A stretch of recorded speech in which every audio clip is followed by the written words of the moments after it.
my parents, for my 8th birthday, took me to see Giselle with the National Ballet of Canada at there was an old theater in downtown Hamilton, and that was it.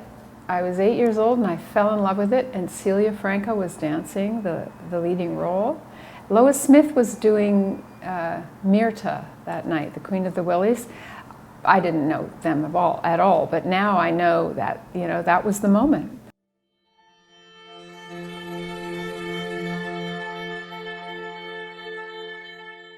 It was hard. There's no getting around it. I had some fantastic teachers who kept me engaged and loving the work and loving what I was learning.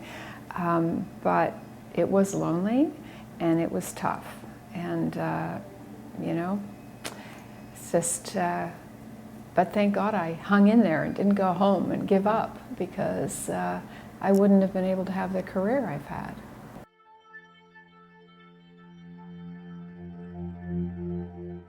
It was an exciting time at the National Ballet. Things were really interesting. Celia was the director. My favorite teacher at the school, Daniel Seiller, had become ballet master at the National Ballet of Canada, and I loved him. He was an amazing teacher here. He's one who was really very responsible for the kind of dancer I became. People like Veronica Tennant, who was then the sort of one of the leading ballerinas in the company and already doing leading roles, although she was still quite young. She was so warm and so encouraging to me because I was very shy and very insecure, and Veronica was just fantastic to me.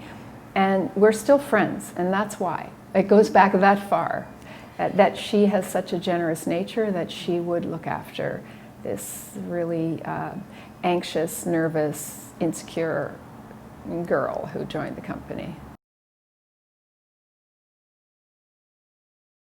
The company had an emergency situation where they didn't have enough ballerinas. I mean, Veronica was injured. They were suddenly without anyone. Martine Van Hamel had gone to New York. She was the main ballerina before me. Lois Smith was retired. Veronica was injured. So Celia looked around and went, well, I think it has to be her.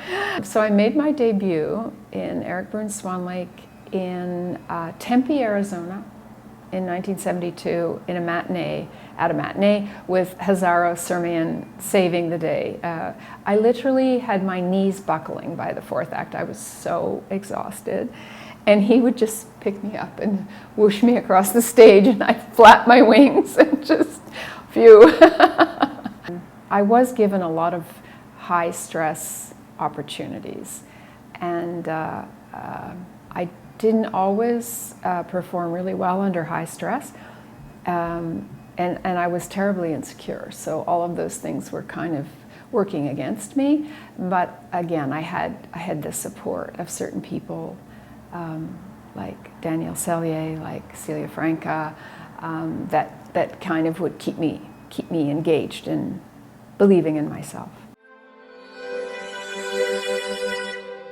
Celia had wanted, I believe, the company to take the next step in its international reputation, and the way to do that was to do a Sleeping Beauty with Rudolph Nureyev, that Sol Hurok, the famous impresario, would tour all over North America. That Rudolph Nureyev came in to the studio, and of course, the charisma and all of it, and he looked around and he picked, after watching us for a few days, he picked who he wanted to do which roles. And he chose me to do Aurora, along with 3 or 4 other ladies, including Veronica, who was the first cast.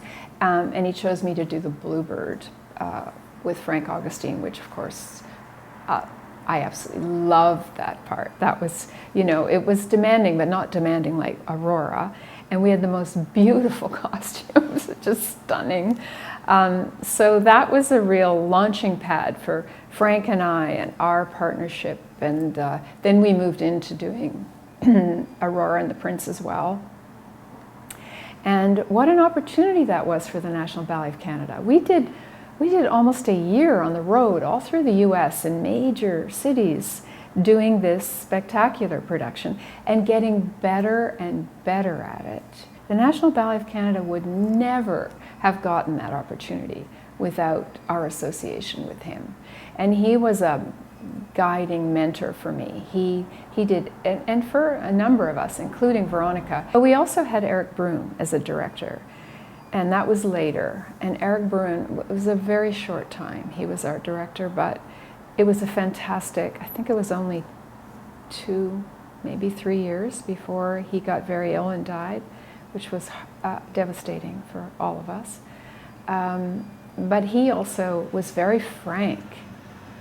He just went directly to what he thought your problem was, and that you better think about it and get it right, you know. He didn't, Rudolph was more forgiving. Erik was very direct and but he always hit the nail on the head. He saw right to what your main issue was and what you needed to think about and fix. But it was always done in a way that you weren't upset or offended. You were delighted that these people took the time and energy to invest in you.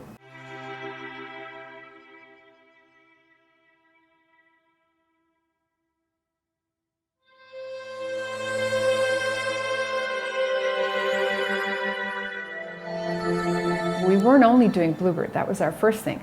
We were doing, I can't remember all of it, but we were doing Black Swan, Erik Bruhn's version of Black Swan. And that was for the final round. And I found out later that like half of the people in the final round were all doing Black Swan. And you have to listen to the music over and over in the wings. Just like, and different tempi than what would work for you, because each couple would have different choreography, and it just was absolutely terrifying. So I don't remember that I slept a lot for that time. Also, there was no food in Moscow then. We were literally starving. We would stand in line with our pianist, Mary McDonald, for hours to get like a cucumber, and then we'd break it up and we'd share it. But, you know, it was pretty great. And the reception for Bluebird, we didn't know about the stamping feet and, you know, just curtain call after curtain call after curtain call in the middle of the competition. And I came running out for my curtain call after my solo, and this floor was so slippery, this wooden floor, that I just landed on my behind, and I got all these slivers up the backs of my legs and in my behind, which had to be removed after the show by these lovely ladies who dressed us.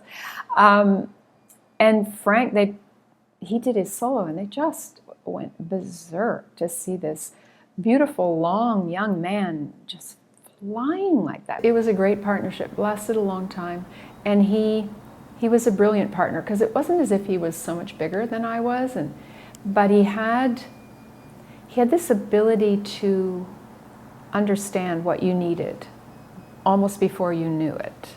Like he had this intelligence in his hands that he could feel your weight so well, which made me very brave to really go for things, because I knew he would figure it out. It didn't have to go carefully. Plus the musicality, we could hear the music exactly the same. So we could communicate about altering our particular technique for doing something. We could both hear that we would have to do it earlier. And we would, you know, it was like you don't actually speak to each other, but you connect through your musicality, and you both make things work, even if it's too fast or too slow, which is very hard with some partners. They don't react quickly enough.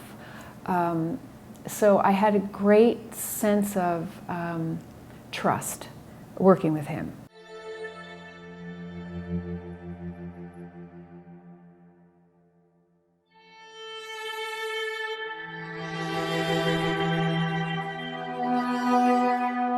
I think I've had really a wonderful career because of the choreographers I've worked with.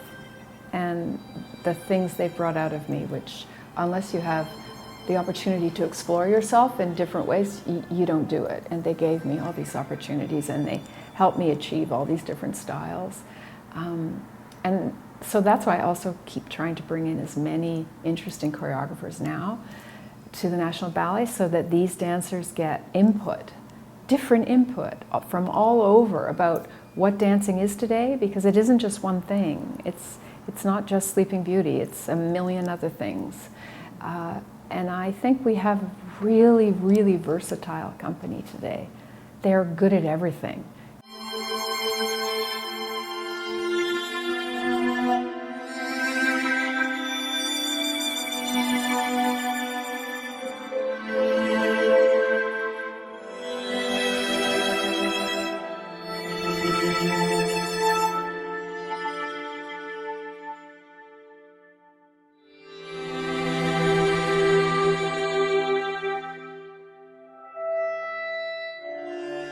It's a huge responsibility.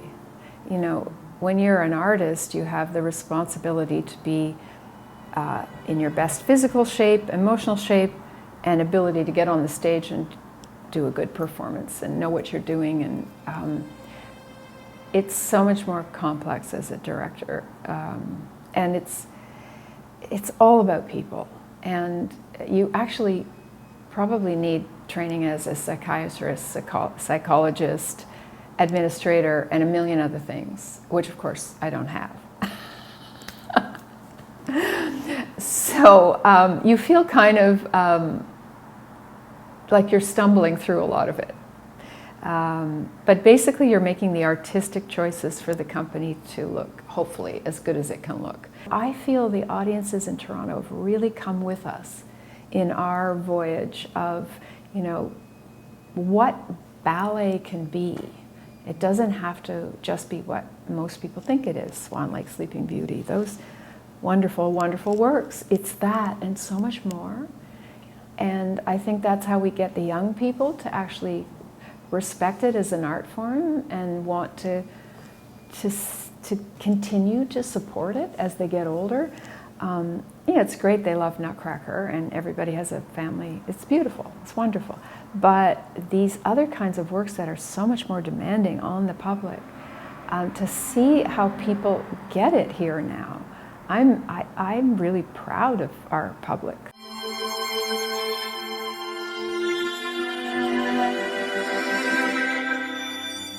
I never had the self-esteem or self-belief. I always needed people to help me. And I was quite open about that. I didn't have a strong ego. I loved my work, but I could get very insecure about myself. And there were always people that gave me another role that just made me feel that this is what I was born to do. Or, you know, how I've ended up here. I never thought that I would end up being an artistic director. It never occurred to me.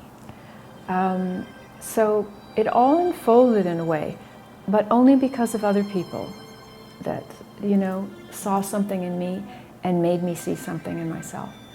Yeah, it's kind of, I'm just as surprised. I mean, I'm very surprised at how my professional artistic life has unfolded. But it also gives me a huge sense of responsibility, which can be weighing at times, of, you know, being responsible for this organization, for this period of time, and the future of the organization. And as long as I leave it really strong and really well loved, I think, you know, I think the future is going to continue to be very, very, very bright for the National Ballet of Canada.